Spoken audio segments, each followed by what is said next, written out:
मुझे इस बात का बहुत फक्र है कि मैं हिंदू हूँ, पर एट द सेम टाइम मुझे शर्म आती है खुद को हिंदू बताते हुए। और ऐसा क्यों? क्योंकि बार बार मेरे वो सो कॉल्ड हिंदू लोग जो मुसलमानों को नीचा दिखाने के लिए बार बार ऐसी हरकतें करते हैं जिससे ये कहने में शर्म आती है कि मैं एक हिंदू हूँ। अगर लड़की छोटे कपड़े पहनते हैं तो यही वो लोग हैं जो सबसे पहले सवाल उठाते हैं कि लड़की ने छोटे कपड़े पहने थे इसलिए उसका रेप हुआ। लड़की अगर ब्रा या पैंटी में चलती है तो उसका रेप हुआ। अगर लड़की हिजाब में चलती है तो आप लोगों को इस बात से क्यों तकलीफ है? अरे तुम खुद को राम भक्त बताते हो, शर्म आनी चाहिए तुम्हें। अरे काय के राम भक्त हो यार तुम? केवल रोड पर श्री राम के नारे लगाने से, हिंदू काटे जाने से, मुस्लिम काटे जाएंगे, राम राम चिल्लाएंगे जैसे नारे लगाने से तुम हिंदू और राम भक्त हो जाओगे?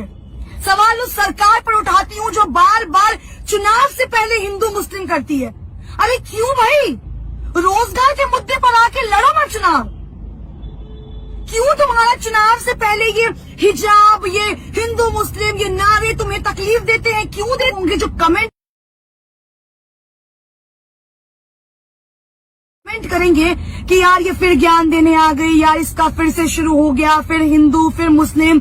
सवाल ये है कि अगर आप हिंदू हैं तो ये आपकी अच्छाई नहीं है, अगर सामने वाला मुस्लिम है तो उसमें कोई कमी नहीं है। हम क्यों बार बार एक ही मुद्दे पे लड़ते हैं, हिंदू मुस्लिम हिंदू मुस्लिम हिंदू मुस्लिम? हमारे पास देश में और भी मुद्दे हैं। मैं भी हिंदू हूँ, मुझे इस बात का बहुत फक्र है कि मैं हिंदू हूँ, पर एट द सेम टाइम मुझे शर्म आती है खुद को हिंदू बताते हुए। और ऐसा क्यों? क्योंकि बार बार मेरे वो सो कॉल्ड हिंदू लोग जो मुसलमानों को नीचा दिखाने के लिए बार बार ऐसी हरकतें करते हैं जिससे ये कहने में शर्म आती है कि मैं एक हिंदू हूँ। अरे कैसे शर्म नहीं आएगी यार? हिजाब को लेकर आप लोग विरोध कर रहे हो। अगर लड़की पर्दे में है तो उसकी क्या गलती है? अगर लड़की छोटे कपड़े पहनते हैं तो यही वो लोग हैं जो सबसे पहले सवाल उठाते हैं कि लड़की ने छोटे कपड़े पहने थे इसलिए उसका रेप हुआ। लड़की अगर ब्रा या पैंटी में चलती है तो उसका रेप हुआ। अगर लड़की हिजाब में चलती है तो आप लोगों को इस बात से क्यों तकलीफ है? क्यों तकलीफ है आखिर इस बात से? यार उन्हें सिखाया यही गया है, उनके धर्म में ये चीज अपनाई गई है। अगर उस लड़की को हिजाब पहनने से दिक्कत नहीं है तो ये हिंदू आगे खुद को बताने वाले, राम भक्त बोलने वाले, अरे तुम्हें किसने हक दिया है एक लड़की पर ये इस तरह से पूरी भीड़ इकट्ठा करके एक लड़की को डराने का? लड़की मैं भी हूँ और फक्र के साथ उस लड़की होने का प्राउड करती हूँ कि उस लड़की ने इतनी भीड़ में जो साहस और हिम्मत दिखाई है। सैल्यूट है उस लड़की को यार। तुम उस हर लड़की के लिए इंस्पिरेशन हो जो लड़की सामने आने से, बात करने से डरती है।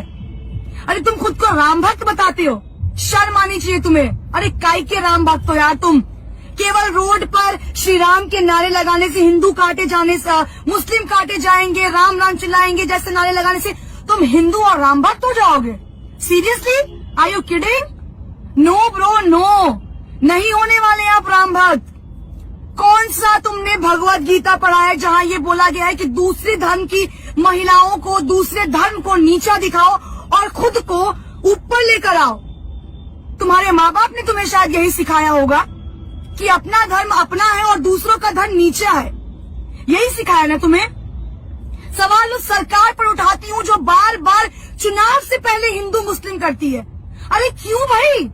रोजगार के मुद्दे पर आके लड़ो मत चुनाव। क्यों तुम्हारा चुनाव से पहले ये हिजाब, ये हिंदू मुस्लिम, ये नारे तुम्हें तकलीफ देते हैं? क्यों देते हैं? अगर 100 की भीड़ में वो बंदा जय श्री राम के नारे लगा सकते हैं तो ये एक लड़की खड़े होकर अल्लाह अकबर क्यों नहीं कर सकती है? क्या तुम्हें हक है कि सिर्फ तुम जय श्री राम के नारे लगाओगे? क्या मुसलमानों को हक नहीं है अल्लाह अकबर कहने का? तो कटवा के बना दो उन्हें हिंदू। तुम्हें इतनी प्रॉब्लम है उनके मुसलमान होने से तो बनवा दो उन्हें हिंदू, या उन्हें धक्के मारकर इस देश से निकाल दो। क्यों गाते हो सेक्युलरिज्म का नारा? क्यों लगाते हो सेक्युलरिज्म का नारा जब तुम्हारे देश में ही एक धर्म को नीचा दिखाया जाता हो बार बार? कहाँ है वो भाजपा के नेता? हमारे भाजपा के जो नेता हैं कर्नाटक के सीएम, क्यों चुप्पी साधे बैठे हैं?